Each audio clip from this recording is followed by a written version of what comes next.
started, and I appreciate everybody bringing your charts in and your books and your lesson and student work and so forth. The way I wanted to do this is later on today, we're going to do a gallery walk because I wanted everybody to kind of get a vertical sense of things. And I've got sticky notes placed on your tables so that you can put feedback, for people, great chart, I may want to, I like how you organize this, that kind of thing. But I wanted you to be able to get a sense of, from 3rd through 6th grade, how science looks and the different topics that you teach. I'm going to switch up the PowerPoint just a little bit. So what I'm going to do is I had originally had the schools going first. I'm going to bump that into right after my part, and then the schools can do their presentations, and then we can move into the gallery wall. We all check out all the charts and lessons and leave feedback with sticky notes. And then after that, I'm going to let you check your charts and lessons and so forth and go back and get with your grade level. So the different schools will come together by grade level. And I want y'all to share. I had asked y'all to do a science writing heuristic unit around a topic in science, and I'm going to let each of you at each school within your grade level share that and talk about how that went. And then in the afternoon, Miss Wally was going to go over the little skinny Laura book that you got, and she was going to model some things for you. So that's kind of how the day will go. Okay, so we talked about the agenda. Basically, if you turn to the second page of your PowerPoint, it looks like that. Looks like the computer is frozen. I asked you to bring this book, Negotiating Science. And basically, this book goes over that science writing heuristic, just like the questions, claims, and evidence does. So it's just another book all about that. It goes a little bit more into detail with it. So I pulled several things from there.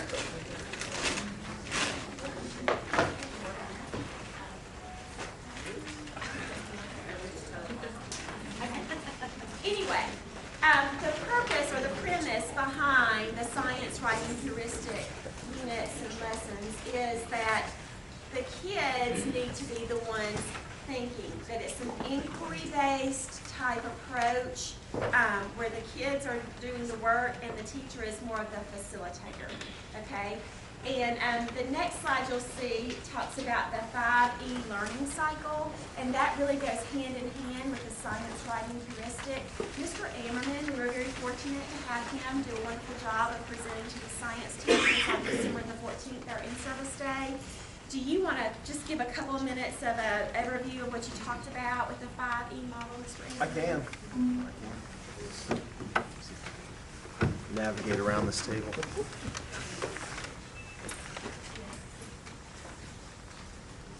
Before the break, just quickly, gave an overview of the next generation science standards, and I don't know if any of you have looked at the second and final draft.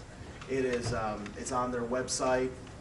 They want feedback, so if you haven't had a chance to look at the draft, find some time, take a look at it. What they're saying is that the standards will be released in the spring, state will have them in the fall, implementation and testing in 2015. So we have some time to get ready, to do some things differently in our classroom. So the transition from GPS to the new set of science standards is easier. So the other thing that I talked about was the 5E learning cycle. And it is something that you can do in your classroom to get ready for the next generation science standards. So if you look at your handout, one of the slides from the PowerPoint that I used in the training is in your handout. And then just a quick overview: engage, explore, explain, elaborate, and evaluate. And that last part of the learning cycle is where this model fits in. And the model that we're talking about, that Ms. Parson is talking about, what you did in your classrooms between our last training and this training. And what I brought with me, I did a plant classification activity. And so we put some celery and moss and water let it sit over the weekend, and then we did some different things with it when we came in on Monday. And so part of the activity, when I got to the evaluate part of this learning cycle, they looked at their observations, they had some questions to answer, they made a claim, and they had to support what they were saying with their observations. And I think that's the biggest shift. Instead of them listening to us tell them what they need to remember, they have to figure it out. And so it's a big shift for a lot of our students. It's been difficult for a number of my students. But when they get used to doing that, when they figure out that they're going to have to prove it, they're going to have to tell us why they wrote that down or how they figured that out, it will make it a lot easier. But this model will really help you get ready for the new set of standards, and it's something that can go very well with what we've been talking about in these trainings. Thank you, Mr. Elm. Sorry, I probably talked too much. I apologize. No, you're fine. So like he said, like Mr. Emmerman said, the big deal with the science writing heuristic is that it is an inquiry-based way of teaching. And he's right. The kids are used to us just kind of telling them, this is what you need to know, this is the deal, and they're not used to having to go in and prove it and make a claim and prove that with evidence. So that's what this is all about. The next slide you'll see talks about that, with the science writing heuristic that the kids will be expected to write. No, computer's still not going to work, so we're just going to go on this way. There is an expectation of students to write like scientists, and it promotes, this method promotes scientific thinking and reasoning with inquiry. And then you begin by questioning. So if you remember back before when we were trained around this, we talked about, you need to think about, okay, what is your topic and what are the big ideas around it? And then kids do something where you were learning about their background knowledge. So they might do a concept map or a KWL chart, a brain file like we talked about, and Mr. Ammerman shared his, I believe, around worms before. And then you go from there where kids start questioning. And so if you'll see that next slide there, it says begin by questioning, and it talks about that third grader and what they had to say about really hard questions and how it makes your brain hurt.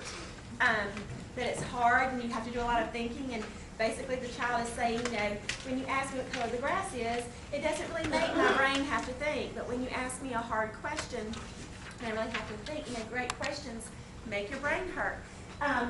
I know that several of you got an email from your principal, that was from Dr. Beard, our new superintendent, discussing this book here, The Global Achievement Gap. I have begun to read a little bit of this. It's very good, and I encourage you to read it. One thing that really jumped out at me is that this author, Tony Wagner, he interviewed many CEOs from really successful big companies. And the one thing that the thread that was common with all of them and what they look for with employees was that they want people that can think critically, and they want people that can ask good questions. And they feel like that schools are falling short of developing children to be critical thinkers that can ask really good questions. And those are the two key skills that these employers want when kids graduate from school. So I think that this science writing heuristic really does a good job of going hand in hand with that vision and getting kids to think critically and to reason and to wonder and ask great questions and so forth. So, and then after you get, your good questions, after you determine the big idea, then we must use information we gain from students' prior knowledge to start asking questions, to get a sense of wonderment about what we're going to be learning. Okay, that's the goal. You want them to get excited about it, to start wondering, and then you want them to start asking questions. So, thinking about questions, and we talked about this before, you've got thick and thin questions. Your thin questions, sometimes we call those book questions or right there questions, and those are questions that can be answered with yes or no, or those are big questions that you can go right back into the book and lift the answer right out. And then you have thick questions, which really get the kids thinking. Those are more of your brain questions. And the kids have to research or investigate to find the answers to those questions. So here's some question starters.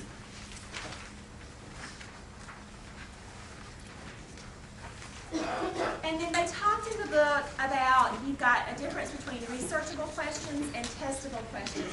And so your researchable questions are the ones that lead you to a text or lead you to the internet where you're researching to find out the answer. Okay, but you wouldn't necessarily have to do a test for this. I do want to spend some time on this though, because the researchable questions are just as important as the testable questions. If you notice in Common Core, in kindergarten through 5th grade, the content literacy standards are embedded within the literacy.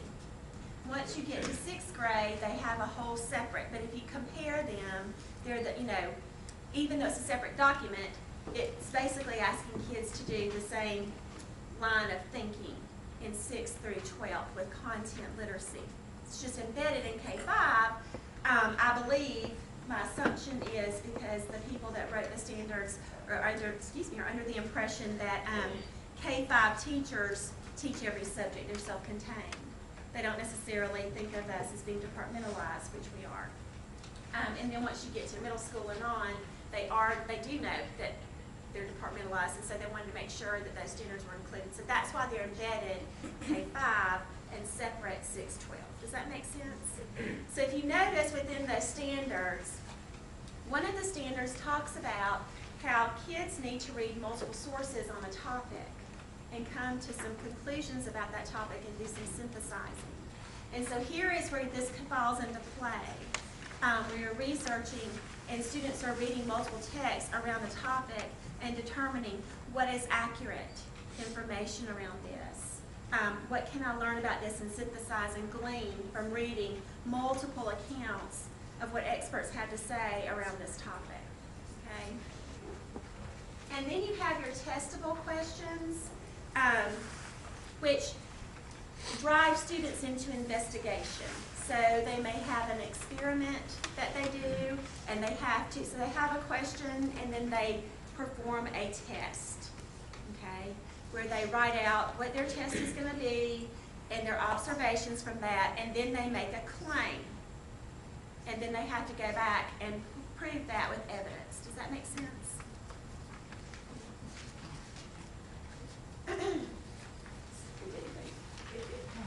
It comes, it just takes a second. Okay. So once we have our questions, then now what? So once you have your questions, then you'll want your students to record their initial understanding, and then you'll ask them over the course of this to record how their understanding has deepened over time. And so on the next slide, you'll see a model of an example of a graphic organizer where you have the big idea or question to be investigated, my beginning understanding, and then afterwards, the new understanding after you've gone through the learning. And so getting kids to write a test, if you look at negotiating science on pages 122 through 127, it has several examples of a lab write-up where the students had a question, they investigated it, they wrote out their test, they wrote out their observations, they went into what their claim was, what their evidence was, the reading that they may have done around this, and their reflection.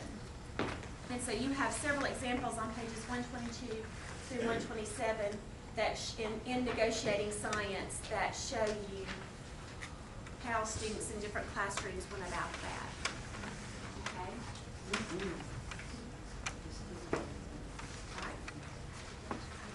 And then students and teachers have different roles within the science writing heuristic method. Students are supposed to be talking and moving. It's an active kind of learning, and teachers are more of the facilitator. So they're, gauging, if you're doing an experiment, are the kids being safe with this? And of course, you will have already gone over safety procedures with them in the very beginning of the year, but are the kids doing what they're supposed to be doing? Do they have any questions? Kind of conferring with them. And then you're getting them, you might need to encourage them to stop. Okay, let's stop. Let's start writing our observations. And so this kind of gives you some prompts of things that you could say. Let's stop for a minute and think about what we've been observing in our test. Things that you can talk to your partners about. Just kind of keep the kids on task in the midst of this and keep them focused. And then for younger kids, you know, let's stop for a minute and think about what we've been observing and draw it. Draw what you've been observing. And I think there was an example of that in those pages 122 through 127 of where they actually drew it out instead of writing. Okay? All right, and then your final two steps that we didn't really talk much about before was the reading. How do my ideas compare with others? And they talked a lot about in the book, and this is in chapter 6 of the book of Negotiating Science. They talk a lot about how kids can get in groups or maybe even talk to students from other groups. You know, if you had them in groups doing experiments and making claims, that they might get together with a different group from the one they had done the experiment with and talk about their findings. And if you see on page 137, there's an example of a graphic organizer where you can kind of guide the group discussions. And then also students can see what different texts say, so books, periodicals, newspapers, and those kinds of things. And then if you look on page 139 of Negotiating Science, there is also a graphic organizer where you've got, you know, my topic, questions 1, 2, and 3, and then source 1, 2, 3, and so forth. And how did that answer question 1? How did each source answer question 1? How did each source answer question 2? How did each source answer question 3? Which drives home to that standard in literacy with Common Core, where they're talking about reading multiple text around one topic and synthesizing from that. Okay? So that really gets into that. And then they need to reflect. How have my ideas changed from the beginning of this unit to the end? Okay? And they talk about there may be some struggles with this because kids, you know, sometimes they just don't want to think about it. So they really talk about how, you know, over time, at first you may get, well, my ideas haven't changed. And you need to, yes, they have. You need to talk them through that, you know, to encourage them to really start probing, you know, okay, what did we do? Let's Or they go don't back. know. Or they don't know. I Or don't when they know. don't know, they don't realize that they've had a shift. Right. Sometimes you can have a shift without realizing. So if you're recording that beginning, you know, understanding, and they go back to that and then see how they've evolved, that would be a way. That chapter 6 in Negotiating Science is really good to get into all of this. You know, they've got examples of a progression of students. It was a 10th grade class, I believe, but it's got a progression of one student across time after multiple experiences in the science writing heuristic model. And so it kind of shows how in the beginning it was real shallow. They gave real shallow information. The understanding was, what they put down was very shallow. And then eventually it got a little bit deeper and then deeper and then deeper. And then at the very end, it really gave a good example of just how deep that student was thinking. So I'm going to give you a few minutes. Does everybody have that book? Did everybody bring Negotiating Science? Okay, so I heard various great conversations going on at the different tables. Which table wants to share out first the conversation that you were having around what you noticed with the progression along this from looking at those pages? And what you're talking about at your table?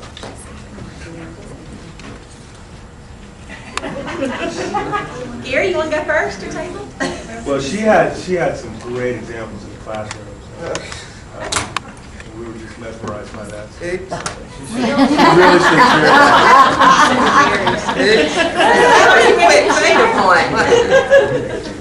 My blood pressure just Well, still, I think was just talking about the way that she actually did her assignment on this, but things that she's learned on ways to maybe do it next year or to improve on it. So that was one of the things we were discussing. Right. And it is a learning process. They even have a whole chapter in the book towards the end. I think it's chapter 8 in the Negotiating Science book about how, think about your own teaching and really think about, okay, where am I in this process? And, it's kind of like a rubric of I'm the beginning, I'm, starting a little bit better. It takes time. So, yes, and you've evaluated and reflected on, what would I do differently next year, next time? We did. Gary put you on the spot. You can thank him for that. I'm not gonna talk to him. I've already talked to him. And I did not realize, I believe that some of you were at the math training before, and so you missed the assignment, and I apologize for that. Don't worry about not having charts or anything like that. It's not your fault that you weren't here, so that's fine. Westy, and I'm going to pick on y'all. Y'all had some good conversation, Keith, so why don't you We were basically talking about our own progressions, about embracing this in terms of our understandings changing, but comparing the two approaches and sets of standards, how certain things may be taken as background knowledge and finding the connecting themes. And for instance, like for 4th grade, personally for me, it was like in one of these books I found an example of how light, sound enforces emotions, why they're all physical science. So to me, I was just operating under the assumption that they all exist in the physical world, so forth. I thought that was the unifying theme, whereas really it's related to distance and energy, and which might have occurred to you in time. right? That maybe in time that it was just missing. So there's certain things that maybe, obviously there's smart people who put together these standards, but what's background, what they might assume for background knowledge or background experience, I as the teacher had never considered. Well, Brent had a very good point too.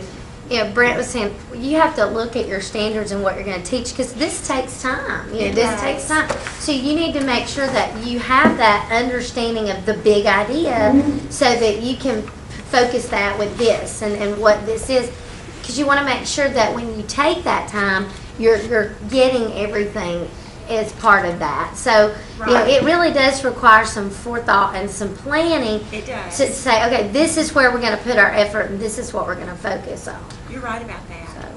And another thing that constantly amazes me is that when I'm choosing something, I look at something and I get a lesson that I think doesn't have really good legs. Kids will find something that I don't, or they'll embrace something that I don't think that it's going to do a good job of getting out of there. Right. I'm always amazed by that. It has to do with me shooting for I have to filter out what I'm shooting for, my sense of where they should be or what's going to work. And then what grabs them is different. Yes, that does happen. I think you have to start in baby steps, though. I've started making everything I do complete sentences. You must write in complete sentences. Even their observations, where in the past I would just let them make a jot list or bullets. Now I'm requiring complete sentences. Right. Because you can't go from one to the other. You can't say, okay, now I expect you to write paragraphs.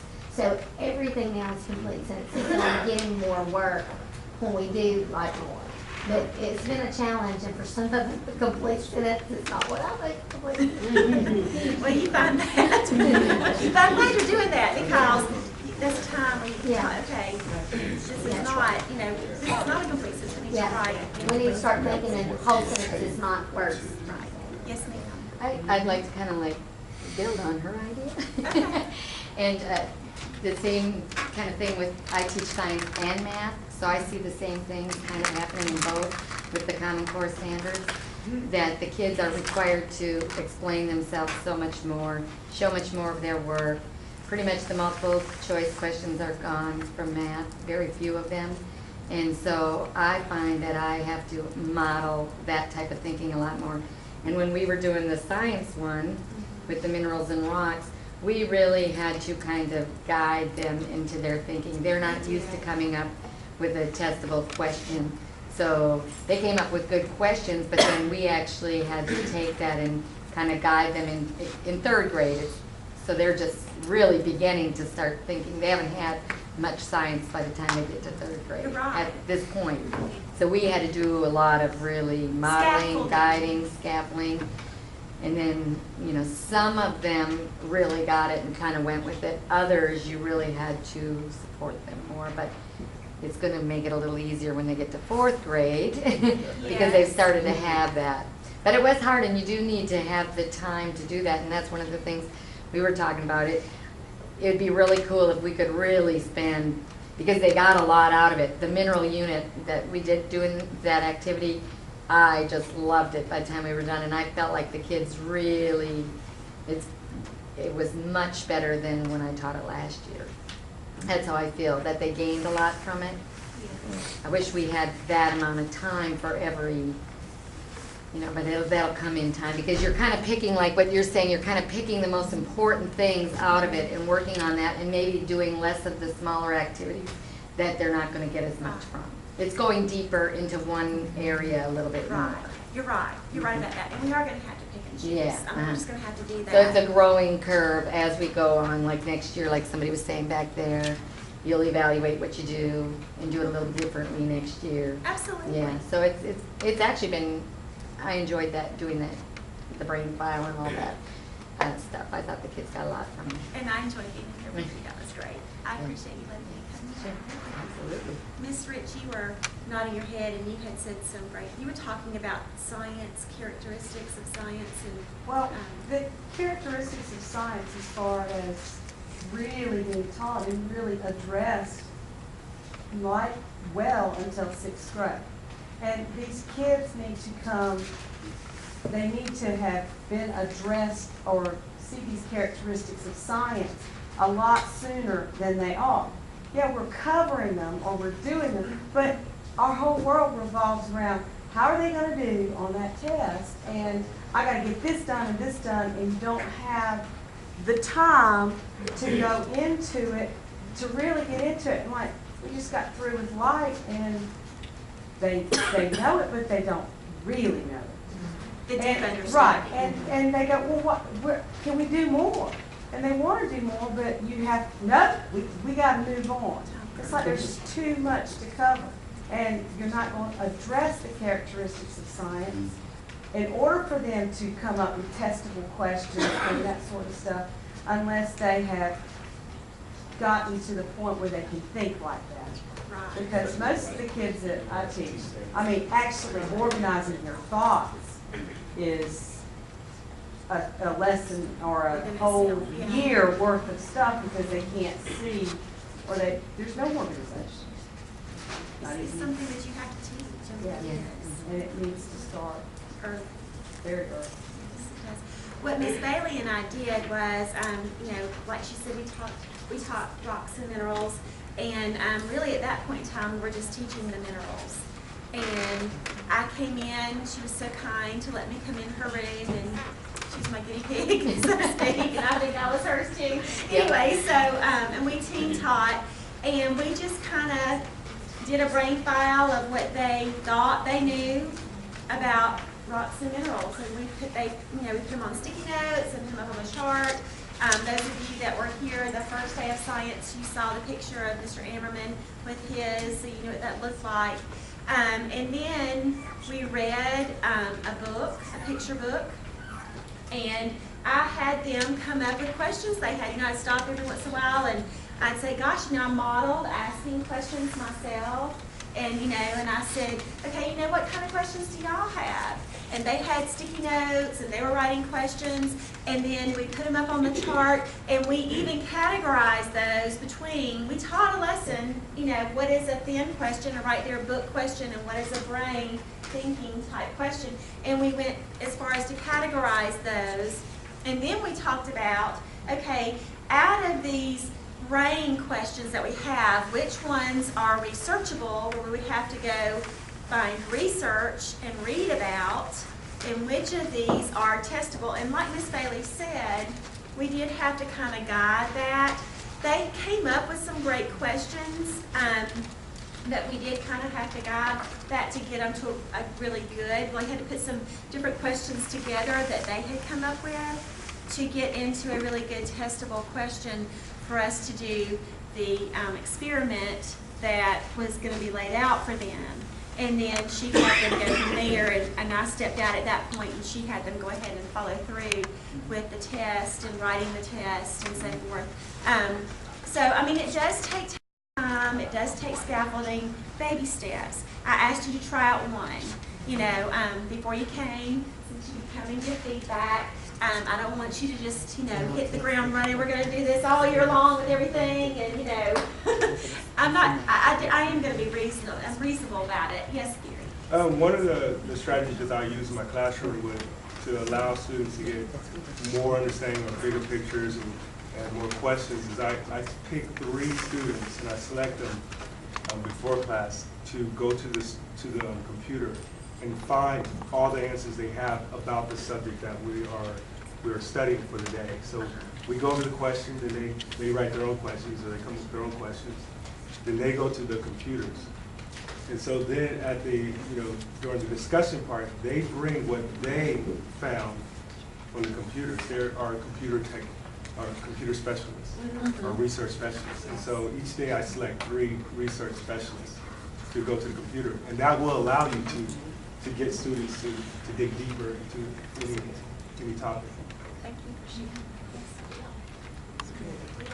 sharing. And they need both the research and they also need the test. So they need both. On page 154 is the evaluation form. For how you've done with this, so you can look at that.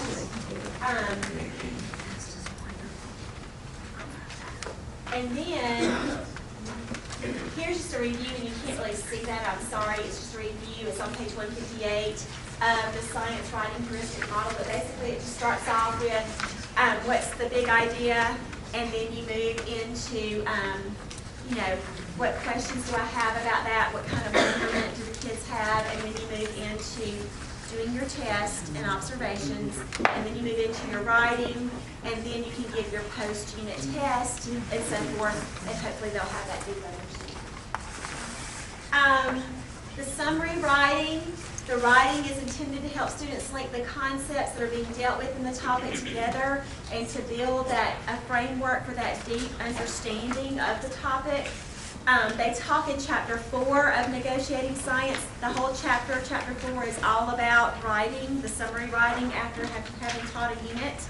And it gives you different examples in that chapter.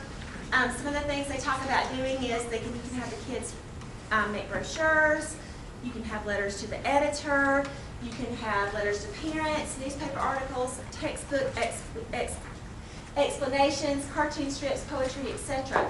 And your purpose, what are you going to have them do? Are you going to have them persuade, argue, report, what is it? And then the audience. Are you having them write to their peers? Are you having them write to an adult? Who is it that you're having them write to? And they talk in the book a good bit about if a student is writing to an adult, they'll use the scientific language which you want them to do, but they won't necessarily explain it because they're under the assumption that the adult really already understands it. And so you can't see their thinking. And what I liked about what they had to say was it's actually better to have them write to a younger audience because they, at that point, use the scientific language, but then it prompts them, okay, to think. I really need to explain this because this person is not going to know what I'm talking about. They do that in math too. They'll just assume like if they're talking about the inverse relationship, because they're doing the work, they think you already know that, so they don't really go into detail. I just had a whole lesson on that this week. That they have to explain it like the person doesn't know that they're writing for it. Right. So they really make the case of have kids write to their audience. They will do what you said. They'll explain it because if not, then they're not going to. It's great they use that language. We want them to, but we do want to see, do they know what that means? You've got your topic. There are examples on pages 168 through 170 of some student writing. I believe that one of the examples is a raft activity. And if you haven't ever done a raft, that's where the R stands for the role. So maybe they are a mineral and they're writing from a mineral's perspective, okay? The A is the audience. Who are you writing to? The F is the form. You know, are you going to write it in a poem? Are you going to write a story? Are you going to write a report? What are you going to do? And the T is the topic. So RAFT, role, audience, form, topic. Does that make sense? So I believe that's the example that's on those pages there. They also have a scoring rubric example on page 166. And chapter 4 of Negotiating Science is all about writing, okay? Writing, the science writing. And then you can have them go public to share their claims, and these are some expectations that you want to lay out for them as they are going public to share. I gave out the book Comprehension and Collaboration at one of the trainings. I cannot remember if it was the science or the social studies. I have a whole bunch of those books left over. So if you don't have the book Comprehension and Collaboration by Stephanie Harvey and Harvey Daniels, let me know, and I can, or let your coach at your school know, and they can let me know, and I can get you those books because I have a whole bunch of them left. But one of the things they talk about in there, they really kind of use this inquiry process as well. I mean, it's just another book about inquiry processes. And they have the kids go public with their learning. They've learned in groups together, and then they have them share it. They go public. And the audience has specific tasks they have to do while they're listening, and then the presenters have certain criteria that they have to follow as they are presenting. So it really gets into that speaking and listening standard in Common Core, which is important. And I'm not going to do this right now. I'm going to go ahead and turn it over to the different schools to do their presentations. We'll take a really short break now. We'll take a longer break. I'm not, but I'm not going to do the little speculative journal. All right, guys, we're going to come back together. So you need to get up and get a snack or go to the bathroom while we're listening to our presentations. The first one is going to what school? Maine Elementary. Maine Elementary, and what was your strategy? Engaging in collaborative summarization. Awesome. I'm just going to turn it over to you. So our topic was engaging in collaborative summarizing.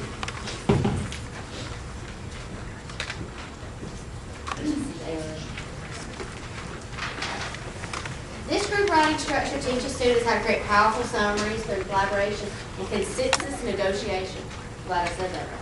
Teacher preparation, what you need to do as a teacher, you select a passage for your students to read or some other form of information input, whatever you're working on in your standards. You make copies of the organizers for each student. We've actually included those in a packet for you. It needs to be of some length, the passage, whatever you're reading, not just one text or two textbook pages. It needs to be, well, depending on the size of your classroom. How can I implement collaborative summarization in my classroom? First, you assign students a passage to read and distribute copies in the graphic organizer for analyzing the main idea. If you'll flip the page, the graphic organizer that you use in this is on the back. Number two, you're going to have students list individually 3 to 6 of the most important ideas from the material they're reading. And they need to come to a consensus, obviously, and a lot of them have a problem with that sometimes. But you scaffold it, obviously, and get them to try to summarize the main idea, basically. Number 3, instruct students to pair up and review the rules of consensus negotiation. You need to avoid win-lose situations, avoid quick and simple solutions, and make sure all positions use evidence and are logical. Cassie was talking about getting them to go deeper with their understanding.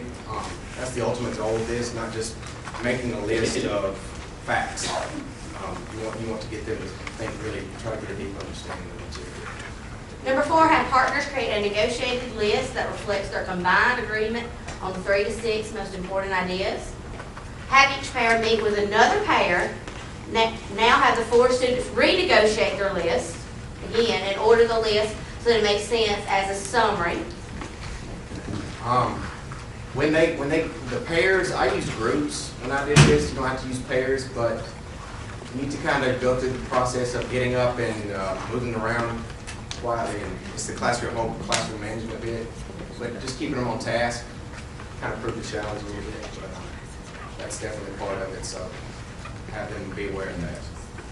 The sixth step is each group should prepare a collaborative summary. 7, have groups pair up again. Have each group of 4 share its summary with another group. And then together have all 8 students develop a set of criteria for a powerful summary. The numbers aren't set, obviously, but it's about assigning each section of the text to a group, and then, like it says, switching 3 or 4 times, or however many times it takes, until they get on their graphic organizers the entirety of what you want them to understand. The 8th step is instructing students to use the criteria throughout the year to develop powerful summaries over your standards and your material. And here are the 2 examples of the graphic organizers you have in your packet. So, under my ideas, and my partner's ideas, it starts out from independent, goes broader and broader and broader. Reverse pyramid, I guess.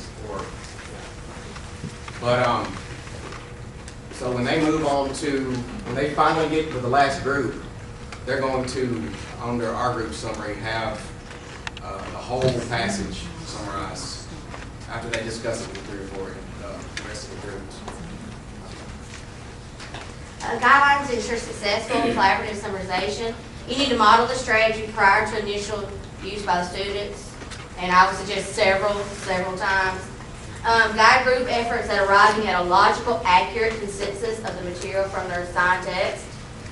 When student pairs or groups communicate their section summaries to each other, they need to put their summaries in the context of their specific sections as they relate to the entirety of the passage.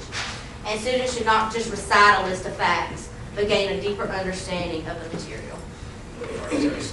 I'm going to show you videos of the steps that I did with my 6th grade science class. I guess the biggest issue with this strategy is getting them to truly collaborate. A lot of, like, truly working as a team. A lot of my students, especially not necessarily 6th but 5th graders, they're very at each other's throats all the time. And, That would go with 4th grade too. right.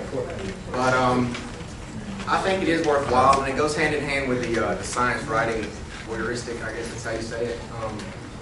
It's worthwhile when you can fit it in. Okay. So this is the first video is just going to introduce the collaborative summarization and show them reading. Well, the first step in collaborative summarization is assign the students a passage, and they're going to list the 3 most important ideas from the passage on their paper. Everybody's reading studiously. But even though that was just a list of facts, they're going to come to a bit of a deeper understanding. They have to get that initially, and then they see the big picture later on. Where did you pull that from? The one that Your textbook, or what? the Information they had to read. I have I print off the interactive text Mhm. version out of the textbook. It's where they can the text where they can highlight it and answer reading check questions while they're working with it. I mean, we don't use the book Okay. because I want them to be able to mark and write down thing notes. And all But that was your source, was the interactive. Right. Okay. Yes, ma'am.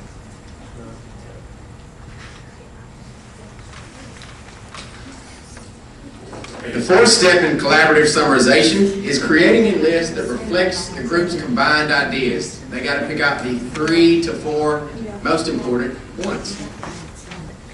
And agree upon them. That's where the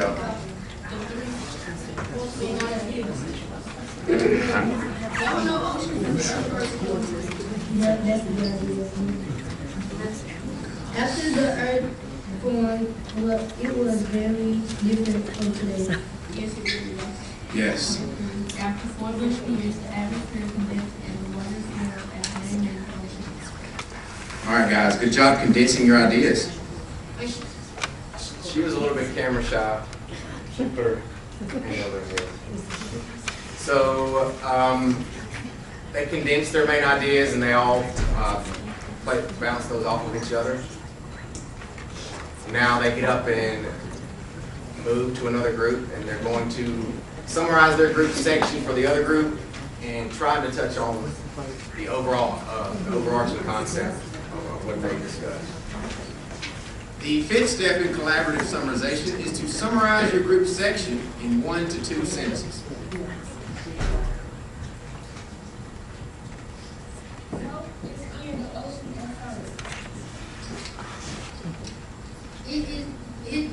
It's normal, but it's important.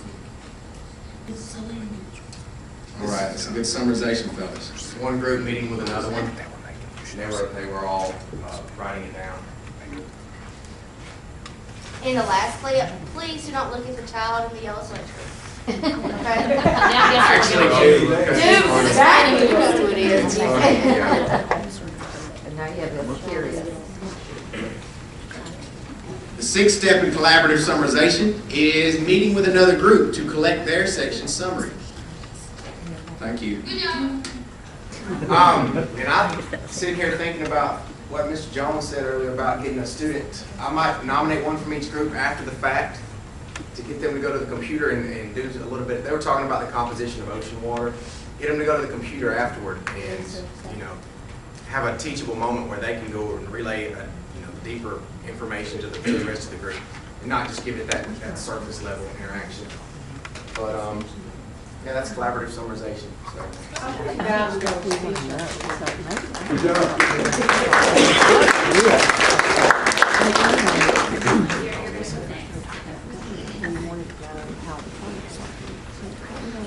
What I liked about that, just thinking about writers' workshops and really with reading, again, it's all so closely related, and that process is something that they're going to use in all the content areas, not just in science, and that's kind of our goal this year with Common Core, is basically in the content areas.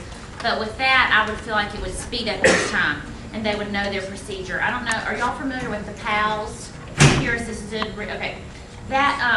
That really reminded me of that, but just as a writing component to PALS, but getting with the different groups, starting individually, then getting with your group, and then going with other groups. So we use PALS a lot in 6th grade. It hasn't been as successful in our lower grades. It's a little more challenging for them, our 6th grade likes a lot. Gary's going to go next. What are you presenting, Gary? Collaborative research, and Perfect. Collaborative research.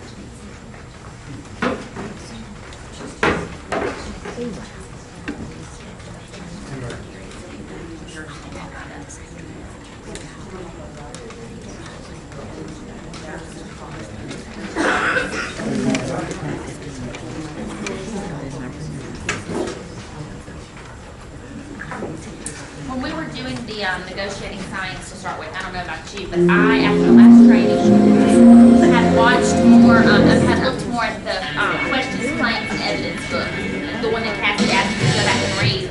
But hearing her today and watching her presentation and looking at negotiating science, because I had not had time to look at that one as well, I think that one makes that science writing heuristic model a lot easier. It breaks it down, it gives a lot of graphic organizers, and so now I have a better understanding. So if your unit didn't go the way you wanted it to, I know I was not much support for my Elm Street teachers, because as I read or tried to read all the pages in the first book, Questions, Claims, and Evidence, I did not have a clear picture, and I was not able to be at the afternoon training that day at West End to know exactly what our goal was. But I feel like now I have a better understanding, and that book really breaks it down. So don't be discouraged. Go back and try it again with something. You can't do it every time.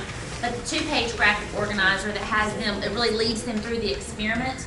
I think that's something that if you do a lot of hands-on, that will be a great graphic for them to use just for reporting their questions and their observations. this is just a project that our kids, what we're passing out right now is a project that my kids collaborated on. It was a research project for social studies. I teach social studies and science at the 4th grade level. And what this is basically, like I said, I get students to go on the internet, to go use the iPads, use their books, use text from the library to find information on the topics that we're studying. And this was on the colonies, the 13 colonies, so we were studying that. With the collaborative approach, they do independent work, but they also collaborate on ideas and information, get back together, and so they can synthesize all the information that the group has researched and retrieved. Yes.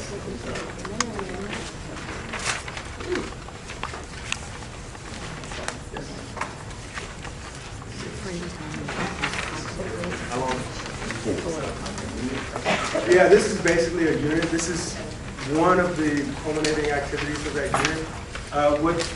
You have different levels. You have the rubric. They have a rubric. They have a long time to actually process this information, find the information, get with their groups, discuss how they're going to present it, what pictures they're going to draw.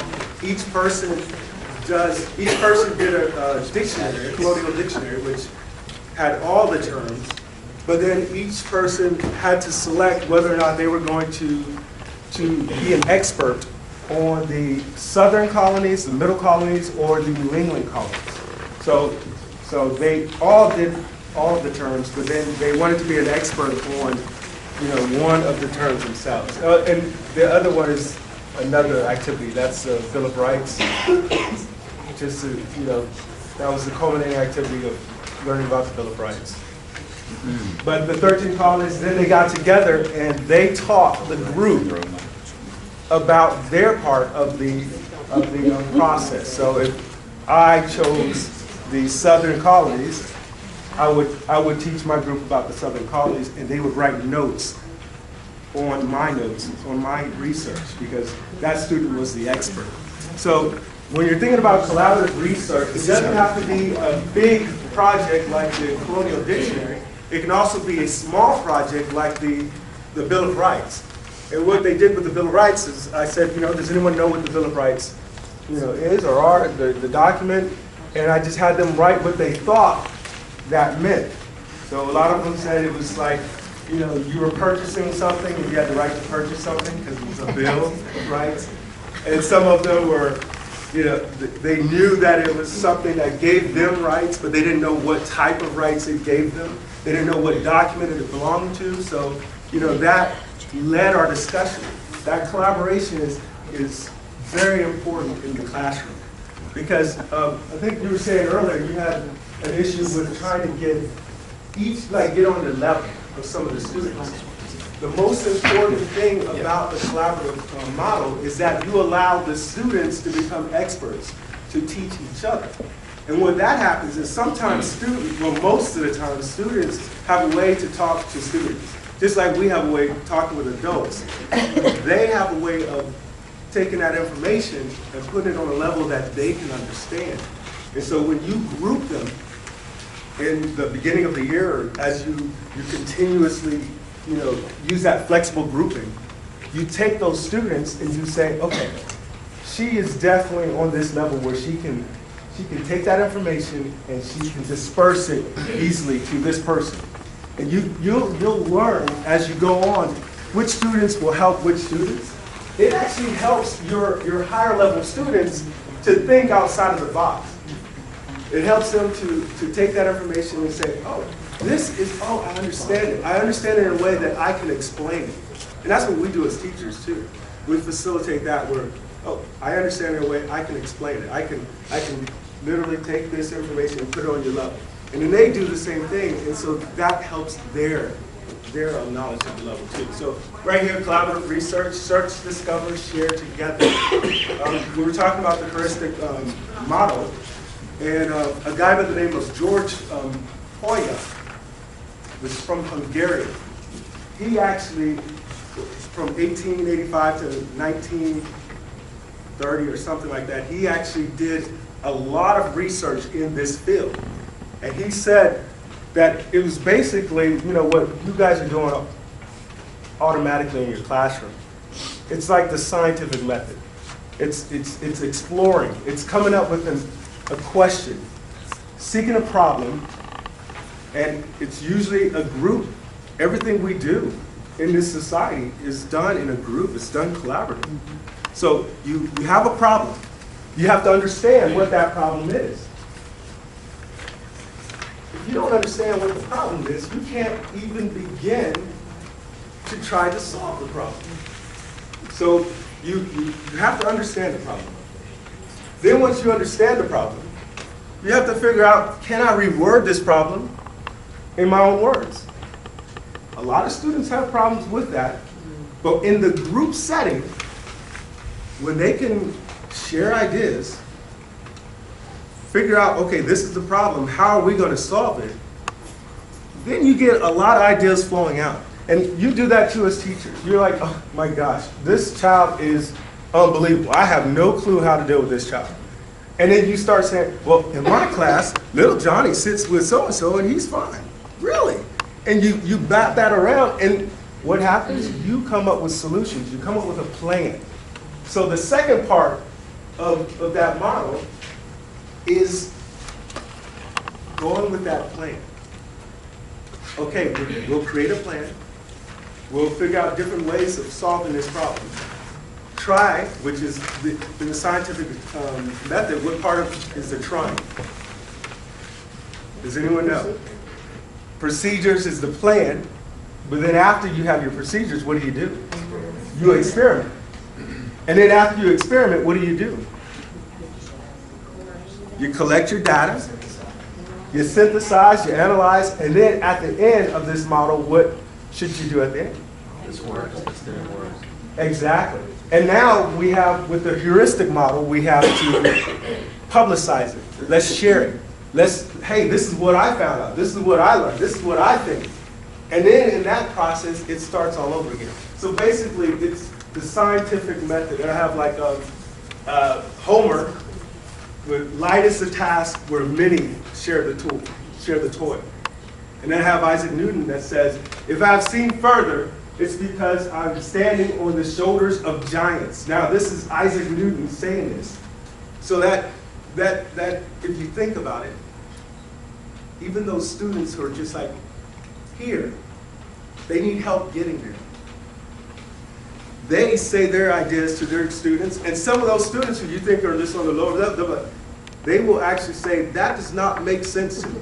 Explain that. Then you have to use reason. You have to use logic to explain your ideas. So the collaborative method of research, like I said, you don't have to have the big research projects. You can also have the mini research projects. It's just when we say research, it scares a lot of people, but it's just taking that information, finding that information, coming up with a way to use that information, and then sharing that information. And it's helped. It's imperative that you use a group to do that. I have this kid alone because we're talking about collaboration and we're talking about the collaborative method. And you usually see students together in groups. But the most important part of that too is that they have time to go alone and process all that. They have to be able to write down their thoughts. Writing is imperative to this process. You have to be able to get your thoughts down on paper, figure out, okay, this is what I believe from what I heard, research it, and then come back to the group, renewed, refreshed, more ideas. Oh, now I thought of something else. You go to next. If you just click on the main page. Yes, right there. All right, so we have inquiry groups for the purpose of research. Formulate and body a hypothesis. That's just more than just yours. That's how you think you're going to solve the problem. Experiment with peer critique and confirmation, because you get confirmation from your peers of what sounds good and what does not sound good. And then you compare data and you discuss. These are things you can't do by yourself. You're not going to be able to compare other people's thoughts if you're just working by yourself. You're not going to be able to discuss. Well, some of my students can discuss by themselves, but you're not going to be able to discuss by yourself. So you want to have all these aspects, all these attributes are in the collaborative research model. Students still need time to work independently, and your independent work is enhanced from group collaboration. All right, so we have what works well in an inquiry-oriented instruction. okay? And this is coming from the book that I think Cassie was referring to, Inquiry Circles in Action. That was that collaboration comprehension book. Yes, so I took a couple of those ideas and I'm like, oh, I use these in my classroom. So if you're thinking inquiry oriented, this is what the research model, this is the heuristic model. Some of these things, and you can just pull them right out of that. You see that white? Yeah, just pull it right out. All the way to the green. Yes. All at the same time or one at a time? One at a time. Simulations. Raise your hand if you use simulations in your classroom. Raise your hand if you want to use it, but you don't think you have enough time. Raise your hand if you've never heard of a simulation, you don't even know what that is. So everyone has heard of it. You're at different levels. I use simulations all the time. I get my kids, we reenact, we redo things all the time. We have simulations where, oh, now I'm a pirate. I'll dress like a pirate. I'll come to school. You know, oh my goodness. You know, I actually, you know, I'll dress like an astronaut and come to the school, and we'll act as though we're in space, and then, you know, what happens to gravity if I throw this? You know, so simulations are really important to get the kids thinking outside of the boxes, to get them seeing these things. Go ahead, go to the next thing. Inquiry groups, all that is you get a group together, they start asking questions, they start searching together, they start formulating their ideas together. The inquiry group is like the glue to collaborative research. These right here are really important too. You can pull 2 or 3 kids out, and that'll be your study group. Now that's reinforcing what you're going over with the main class. And I do this every day with a couple of my students. I take them out, I have note cards. I have them create note cards, cartoons, on their level on what we're doing. So right now, we were talking about, you know, government and the Great Compromise and splitting of government. These kids are still trying to figure out what the Constitution is and the Articles of Confederation. So I have the Articles of Confederation, Declaration of Independence, and the Constitution right here. And they switch them up and they have little cards in the middle. That little study group right there is catching them up. It's keeping them, you know, up on the level that we're, hey, they're still learning what we're learning, but they're doing it at their level. Small study groups, that's all you need. You can work one-on-one if you have groups going. Then you can go to the group, oh great, they're working together, now I can go to this group and help them out. So your study groups will allow you to move around the room as a teacher. Topic studies, what do we want to learn? Okay, so the big topic is light this week. What about light? What do we want to learn? Your inquiry groups will start coming up with some topic studies. I think we should learn about what types of light there are. Oh, that's great, that's good, let's write that down. And so then when my computer specialists go to the computer, they have a goal. It's goal-oriented. Okay, from our topic studies, I definitely want to indulge myself in learning more about how light comes from the sun, you know, and getting more involved in depth knowledge of what we're learning. And finally, your learning circles. All these things are the same thing. You're getting the kids together. The goal is to get them to think, to question you, to make sure that they don't think what you say is absolute truth. What they see in one book is absolute truth.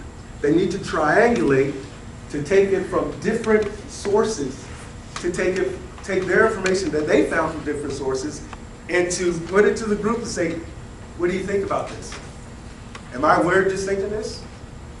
And that allows them to have that confirmation, that discussion, which is so vital to becoming, there's a thing a motto of Rome City Schools. All students do what? Does anybody know that? Let's graduate. Let's graduate and be prepared to work. Now you can't be prepared to work if you're not prepared to collaborate with your peers. That is vital. I mean, that is important. If you go to a job interview and say, I've never worked with anybody, but I'm really smart, they're going to say, thank you very much. So these skills that you're going to teach them in your classroom. And it's so easy to set up. You're right now in groups. During presentations, you start talking. You start asking questions. And, oh my gosh, this guy is off his mind. And someone may say, but see, you guys do that automatically. People do that. Okay, we'll go to the next one. So think about lessons you've taught, or lessons you will teach. And talk to each other and see how could you make this more a collaborative approach. Right now, just talk to each other about how you could make some things more collaborative in your classroom.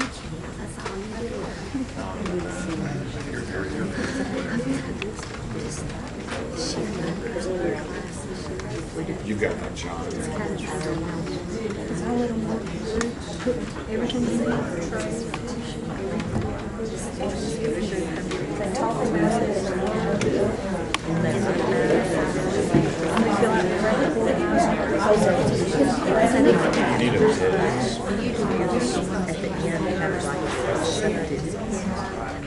Assessment and things. Sometimes I think it goes at the beginning of the year, and sometimes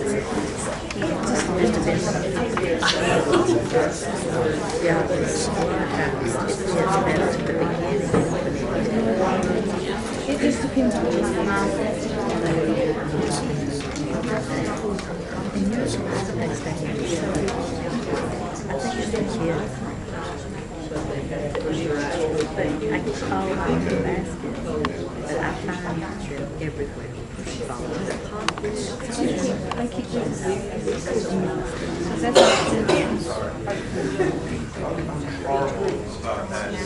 I try to keep the chair was it minute and having them out. We're all in our desk. Except I can't look at it. It's on the board. I got ready to right. And you give it out. It was just like they wanted to. Yeah. That's it. Now, where they sit. You did that last year, don't you? So you don't use special studies exercise.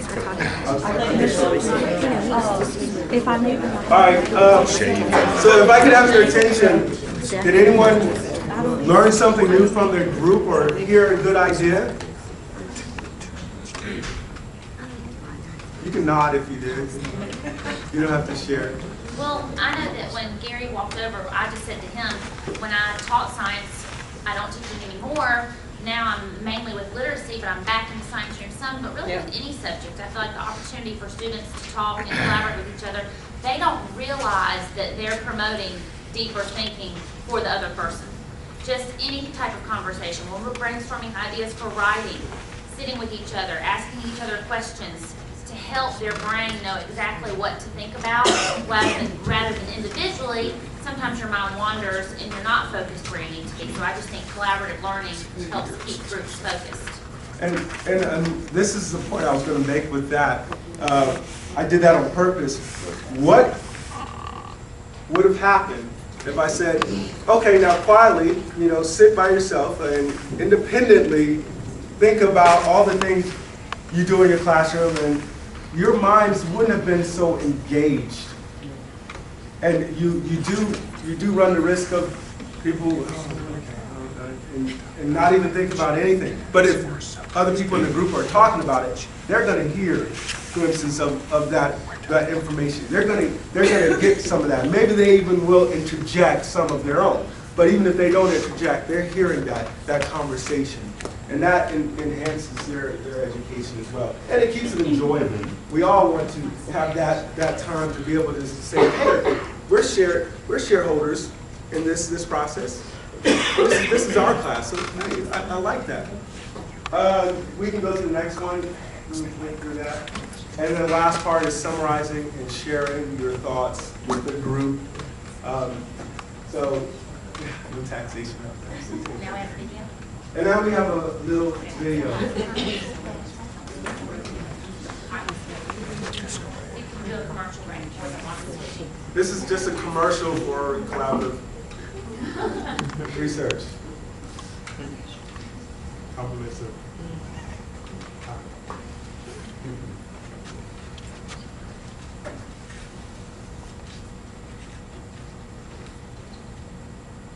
You can talk on this side. You can collaborate on this side if you want to. We don't want to miss anything. Hey, yeah, you know. All right, here it is.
Thank you very much. All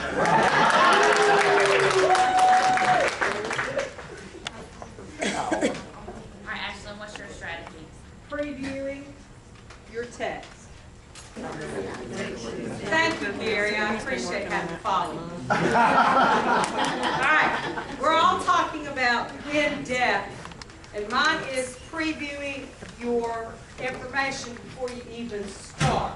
And so what it is I found the acronym.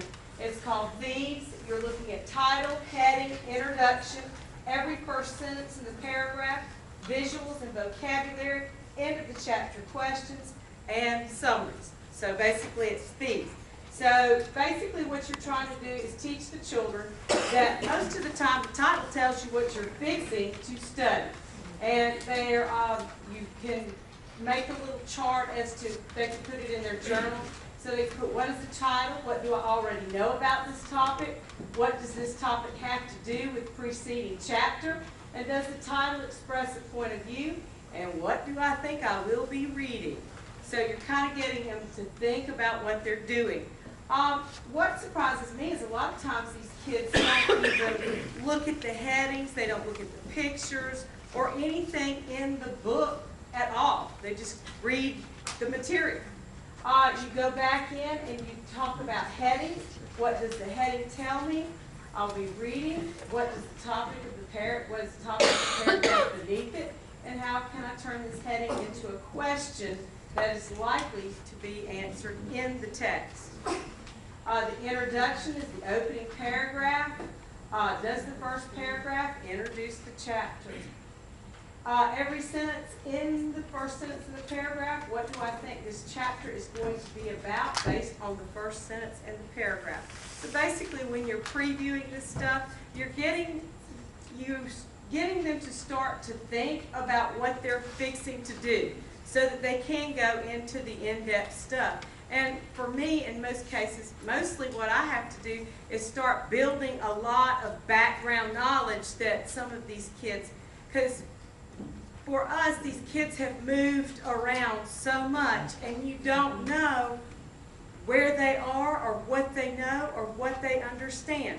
For example, one fourth grader, we had an in-depth argument over the fact that you can sit on top of a cloud because they show it in cartoons, and that is true. So you have to spend your time making them realize that this is not the case. So there's a lot of stuff that you're working on when you really do preview what you're fixing to do. Visuals and vocabulary. Does the chapter include photographs, drawings, maps, charts, graphs? What can I learn from a visual in the chapter? How do the captions help me better understand the meaning? Is there a list of key vocabulary terms and definitions? Are there important words in boldface type? I like the way I missed that up. Throughout the chapter, and do I know what the boldface words mean? Usually, for me, the answer is no. End of the chapter questions. It's always a good thing also is to go back in the back of the book and say, ooh, this is what we're going to have to learn to answer. Not sitting on a cloud, but go back and look at the questions. What information do they earmark as important, and what information did I learn from the questions? And let me keep in mind the end of the chapter questions so that I may look at what the text and pertinent information. In summary, what do I understand and recall about the topic covered in the summary? So, my focus is on vocabulary, which is what I did with my crew. I have 4th and 5th, and so it's like you have 2 different vocabularies because we're both starting a unit. And what I had my kids do is play a game called Kick Me. Okay, Kick Me. I've got 26 kids in there, and they're all excited about the fact that they are going to play a game, Kick Me. The first question they ask is, can we kick?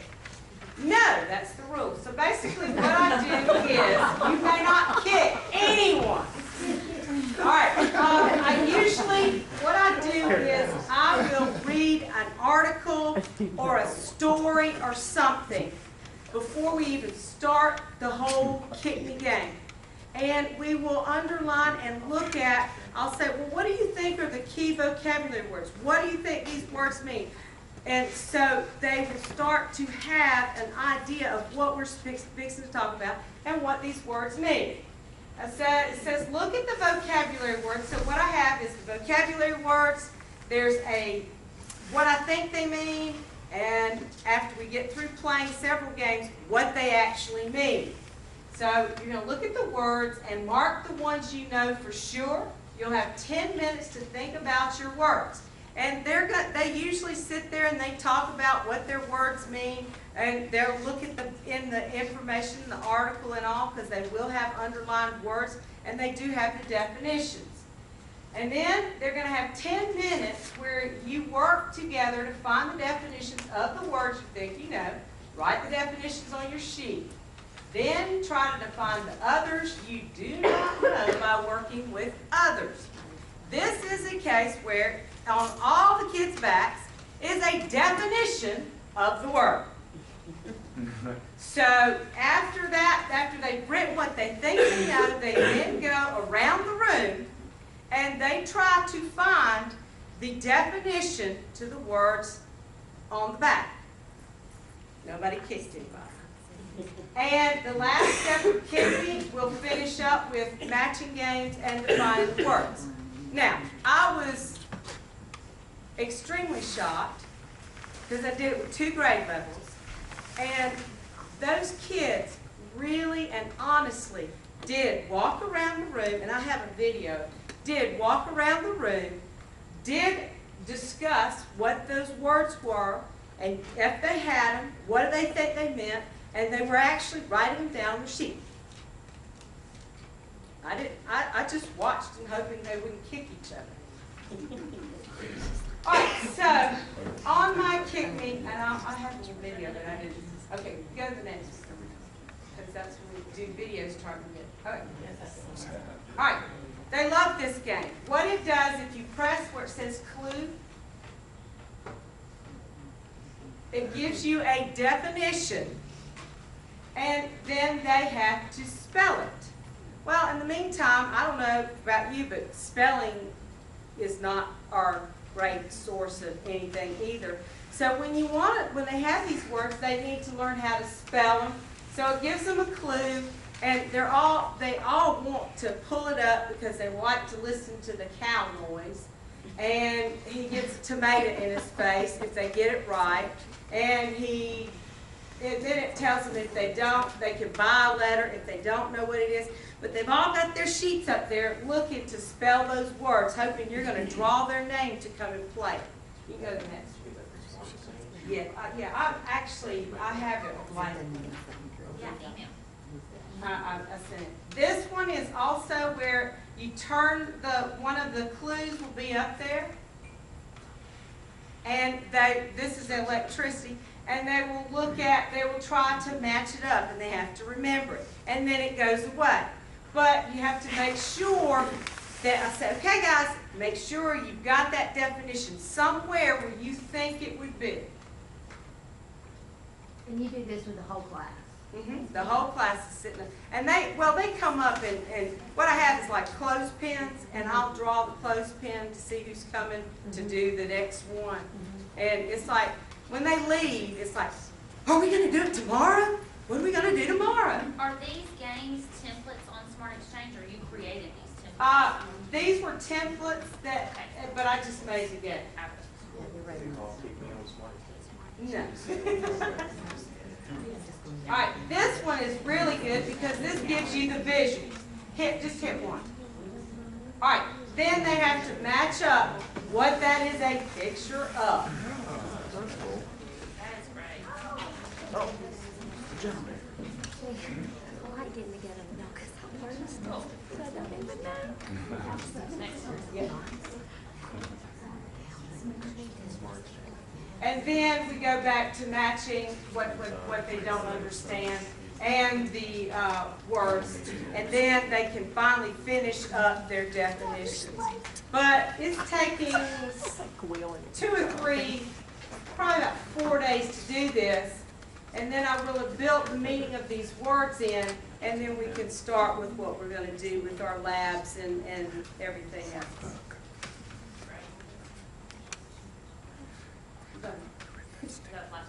Yeah. Well, those are the questions on it. Those are actually questions to the article that we read to start off with.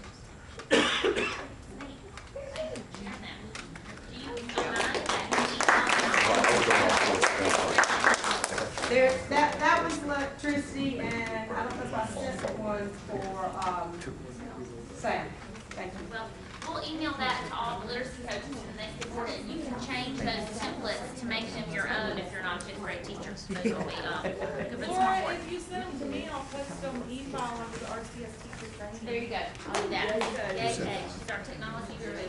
Let's take a break. Thank you for presenting. That took a lot of hard work putting those together, trying out those strategies in your room, devoting a lot of time to that, and becoming an expert. I really like learning from each other. Let's take a break for 10 minutes. I want to apologize. My voice is a little raspy. I'm not feeling very well today, so I think I got the plague.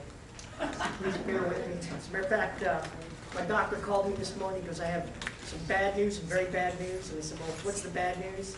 He goes, you have 24 hours to live. And I went, oh my gosh, what's the very bad news? Because I was supposed to call you yesterday. Anyway, all right, so please bear with me. And yes, Miss Cipolla just started the joke. All right, we're going to be talking about technical vocabulary, and I know you guys have been talking about it at your school. I don't want to beat, a dead horse here, but we're going to hit just a little bit more. Okay. I know with most of these trainings, when I leave here, guys, I usually get very depressed, thinking, oh my gosh, look what everybody's doing. I feel like I'm not doing my job. And I want you to understand with technical vocabulary, folks, there is no right and wrong way, and there is no one-glove-fits-all type of situation that's going to address every issue in your classroom, okay? One thing that I find that we need to do is we just need to be able to adjust and adapt to what our students need. So you may do some vocabulary strategies that work in your classroom, and then the next class you get, they don't work at all. So you just have to be prepared to adjust and adapt to ensure your students' success. All right? And again, that may be using a multiple group of strategies in one class, or maybe just one strategy for a class. Okay? The module that we were looking at on teaching technical vocabulary was not very good, okay, to be perfectly honest. One of the strategies was kind of decent. The other one I thought was way out there and would be very difficult for any of our students to kind of work with. But the first one was the concept of definition called the COD. And there was 4 questions that when you look at vocabulary, for example, what is the word? What is it like? What are some examples? And one that I thought was kind of interesting, as teachers, we need to ask before we present vocabulary, is what do we want our students to know and be able to do, okay? And we need to keep that in the back of our mind. We also need to keep in mind how our students respond to your approach on teaching vocabulary. Please keep that in mind. Now, the COD approach focuses on concepts and it makes connections to other curricular areas. And to me, that is very valuable. I always push in my class, whether it's science or social studies or writing, what is the connection? What is the connection? And I expect my students to be able to say, well, I can see this, or I think it's connected to this and this and this. Because as we know in the world, you know, it's just not reading, writing, and math, and science or social studies. Everything is connected. The second approach that they talked about was semantic feature analysis, known as the SFA. I would not recommend this particular approach, okay? For an example, if you were talking about planets, you would put the planet names down in the left-hand column, and then you'd use a series of pluses and minuses to what do they have in common, all right? And you would have to come up with some parameters for that, or your students would come up with the parameters. The problem with that particular approach is that it provides very little information to the student, okay? Very, very little information. And I'm not sure our students at our level could actually really be able to do this, okay? You could, you know, simplify it maybe, but that would be about it. So it is a drawback in that particular approach. Now, I know some of you go, COD, SFA, what am I talking about, okay? And I understand that because when I was looking at this video, I was like, whoa, okay, I do something different. All of us need to be teaching technical vocabulary. We know that these words are in the questions on the test. And if the student doesn't understand what the word is, what it means, they're not going to be able to understand the question. And obviously, that's not going to look very good on the CRCT. So it's real important that you take the time to teach technical vocabulary. Whatever approach that you use and that your students are responding positively to, stick with it. Stick with it. Don't, you know, change you know, your horses in the middle of the race here, okay? If you have an approach that's not working, then you need to meet with other teachers and find out if you can borrow some of their ideas and see if you can get that to work with your students. I'm going to turn this over to Ms. Campbell. My voice is just about out of there. And I'm going to let you. Well, I did the SFA. I kind of fixed this up with my kids, but it just, you really need to have, your terms have to have some things in common. And when I did this with them, well, warm-blooded, cold-blooded, some of the things they have in common, but then there's individual things that some that they just totally don't have in common. So it can work for different things. I kind of like it for this. Also, when you're teaching vocabulary, what they said, make sure you avoid is the definition type of thing. That has its place, but we don't want to just do isolating vocabulary. Also, visuals, a lot of visuals, that really helps the kids learn better because they're hands-on and they can do their little examples and write kind of sentences or little things to go with it. It's fun for them and they really pick up well with it.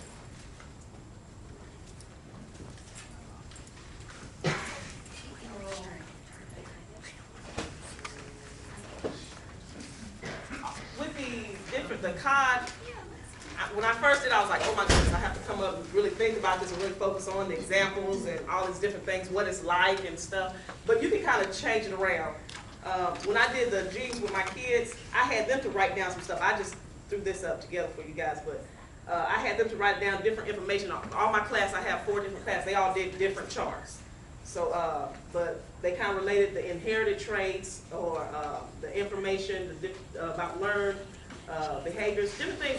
They kind of related all those topics to kind of the semantic form where you can keep going. You can keep going with the semantic, where it's just brainstorming pretty much.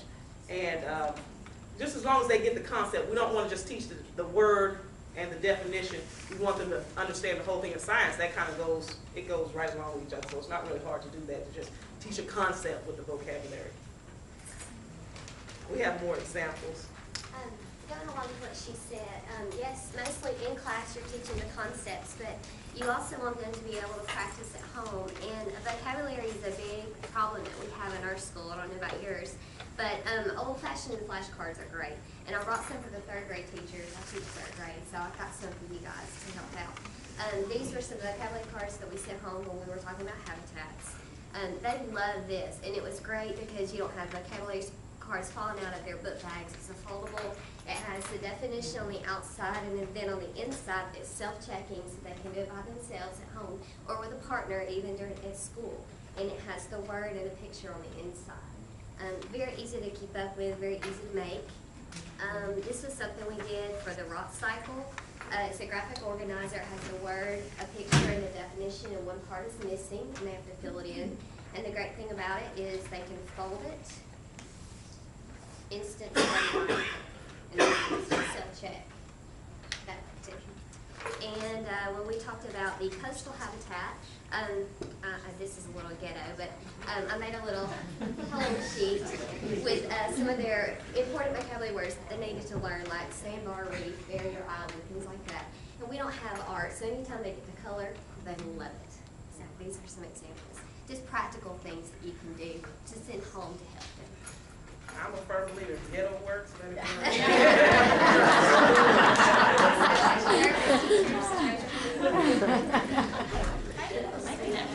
really like what Darren said too about letting the kids really ask questions even of me. I tell them, I said, don't just take what I say, look it up for yourself. And I gave them examples when I was I remember being in middle school, and the teacher told me, said, if you look on the hot dog package, you will see the word erythrobite. And that is the scientific word for earthworms. So there's earthworms ground up in hot dogs because it has protein. And I went home, I looked on my hot dog package, and it said erythrobite. And I was freaking out, like, I've never eaten a hot dog again. And then eventually, I got over it and I said, well, I love them so I'm great. But I didn't research it then until I was probably in my 20s, my early 20s, and I looked it up. And I seen it was just a preservative and all that kind of stuff. I was like, oh my God. The teacher didn't even tell me. I don't know if the teacher really knew. But I told them, don't just take the word of people. Look stuff up. And if someone tells you to change your answer on things, look it up. Make them, show you why, or so you'll know for yourself. Always look it up and question.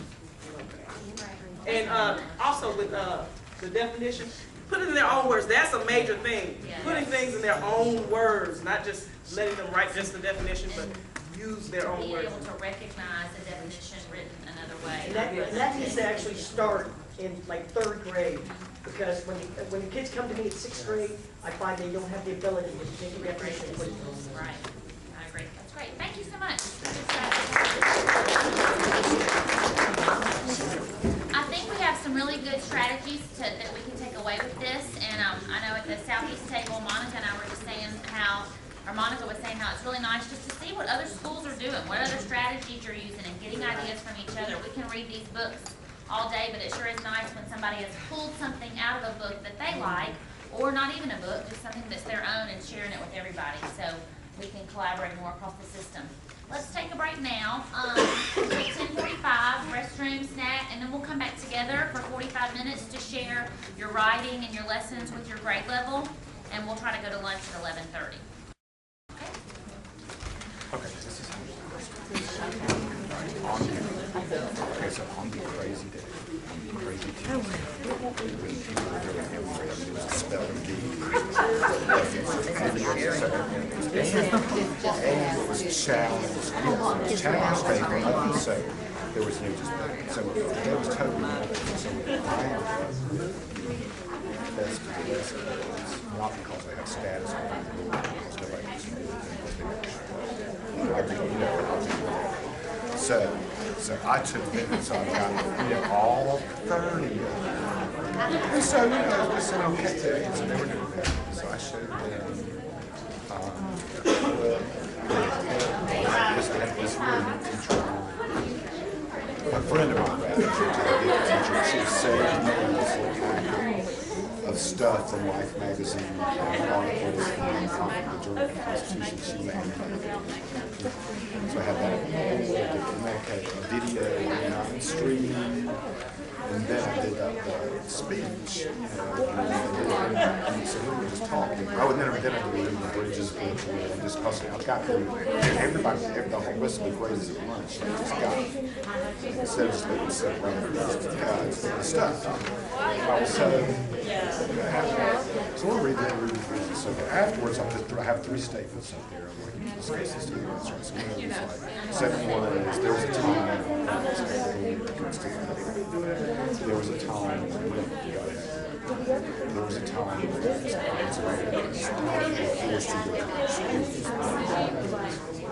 I'll discuss these. See what's this is the day.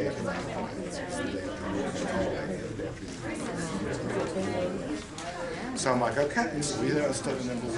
Right, that's true. And so, you know, so you're absolutely right. So there was a time in white. So,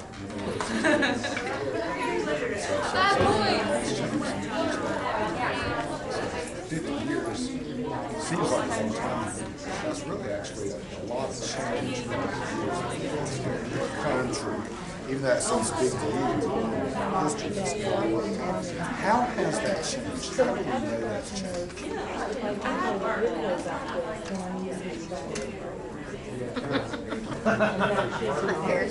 Okay, right. So 50 or so years ago, what is some of the evidence that, can you see the evidence that that has changed? No, one of them said,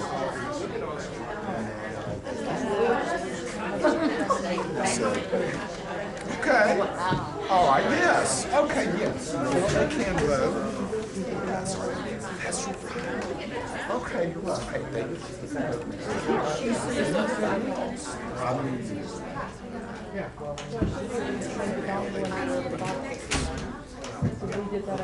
Yes, they can. Do we have evidence of that? Support your claim.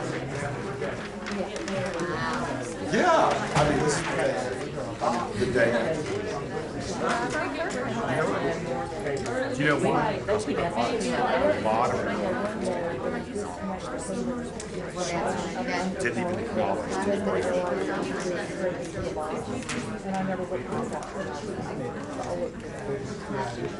no. Natalie, what grade? What? Science. What? I'm sure. Ashlyn, where'd you have this? On this row or this row? Right here. Yeah, so Video. episode 7, I'm like, so then I showed Beyonce singing the national anthem. Oh, Beyonce, it's Beyonce. So they know who Beyonce is, but they don't know who everybody is. No, well, what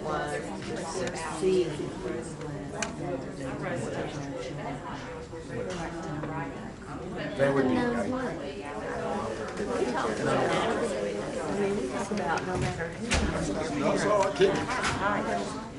Listen, I have no status with this group. Yeah, but I was the first person here in this room. I mean, except for Cal. And then I come to find my share of this stuff against y'all. So it seems like I'm being invasive. But it's really, you're just suffering because I have no status with this group. I'm sorry. Okay. I mean, I don't mean to be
That's what I'm saying. No, but even when something ends, other stuff pops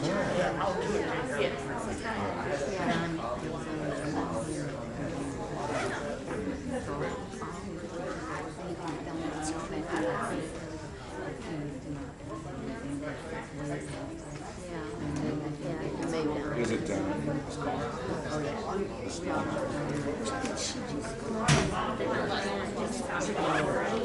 They just keep on. I have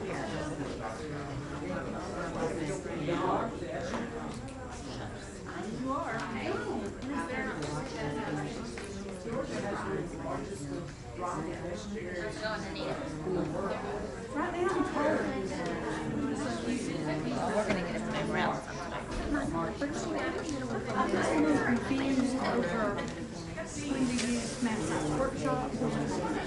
Use whatever you want to use. Try to incorporate literacy strategies, in science and social studies, because there's so much reading in there, so it's just gonna give you more tricks in your bag. There's not one particular way. But I just, Absolutely, and you can't do it all. You can't do it all. And nobody's telling you to change your way of nobody is telling you to change your way of doing things. Really, that heuristic model is a scientific method in writing. Yeah. So if you're teaching your kids that, and they're having to make a formal question, make a hypothesis, do an investigation, record the results, and then summarize it. That's it. It's nothing Well, new. you are. It's in the heart. You don't know what it's like to get in trouble. You're not used to being on. We'll try to do a simulation. We'll do a simulation for you. On the iPad, you do it on the iPad. You're right. A lot of fun. God, they don't know.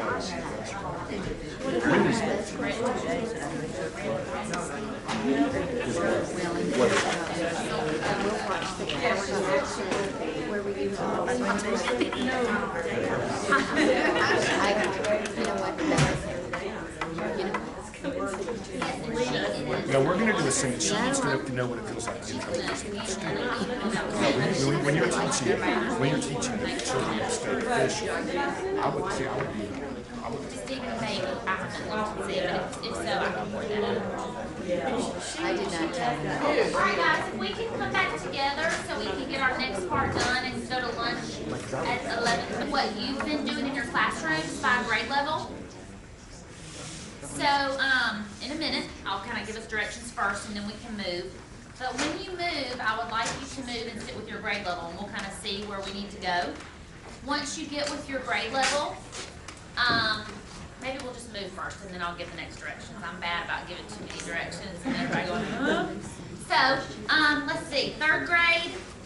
Want to come here, 3rd grade? And then we can put 4th grade right here.